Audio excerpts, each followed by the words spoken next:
Noong 2012, natutunan ko sa financial seminar ang concept na the X-curve concept. Kaya pala X kasi dalawang line lang yung tatandaan natin. Yung unang line, ito yung line na pataas, ito yung money line. Dapat pala habang tumatagal, tumataas yung ating savings. And may kalaban ito na line, ito yung responsibility line. Dapat pala napapababa natin yung responsibility natin habang tayo ay tumatanda. Every peso you save reduces your responsibility. And then, mahirap sa side na to kasi dito, hindi pa tayo secure dahil nagsisimula pa lang tayo sa pamilya and maliit pa yung savings natin. And dito, umaasa tayo sa active income. Marami tayong responsibility like food. Yung mga bata nag-aaral pa. And then sa healthcare. And then, ang problema natin dito, what if we die too soon? 'Di ba? May mga responsibility tayo. Who will take care of your family? So, ang importante, meron tayong protection or life insurance para may instant savings na marireceive ang pamilya in case may mangyari sa breadwinner. And then, yung pangalawang scenario, if we live too long naman, pag tayo ay nag-retire, mahaba ang buhay, syempre, meron pa rin tayo mga gastos.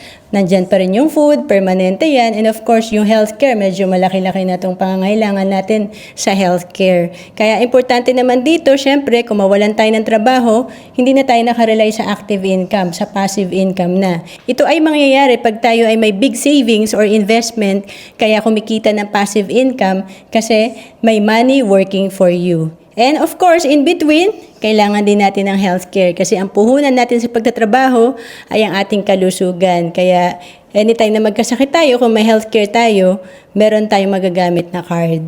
Kaya naman after ko mag-attend ng financial seminar, kumuha agad ako ng Kaiser kasi itong Kaiser, meron kang short-term healthcare during the 7 years na nagbabayad ka.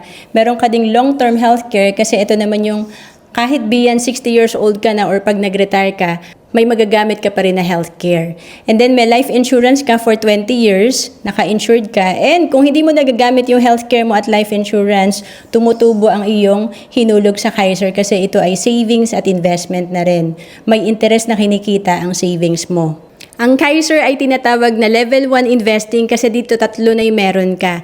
Meron kang investment, meron kang healthcare, at meron kang life insurance. Ito ay 7 years to pay, 20 years maturity. At ang maganda rito, kung OFW ka, pwedeng-pwede ka sa Kaiser kasi we have online application. To know more about Kaiser, message mo lang ako sa Facebook, Roan Celis Capistrano. Bawat Pilipino dapat maging handa sa mga oras na hindi natin inaasahan. Gaya ng biglaang pagkakasakit, dapat may pondo tayo na magagamit.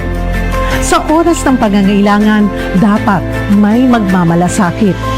At sa pagtanda, walang pangamba, dapat may mag-aalaga.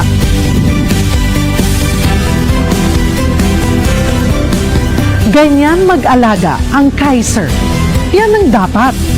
Ako po si Cheryl Cosit.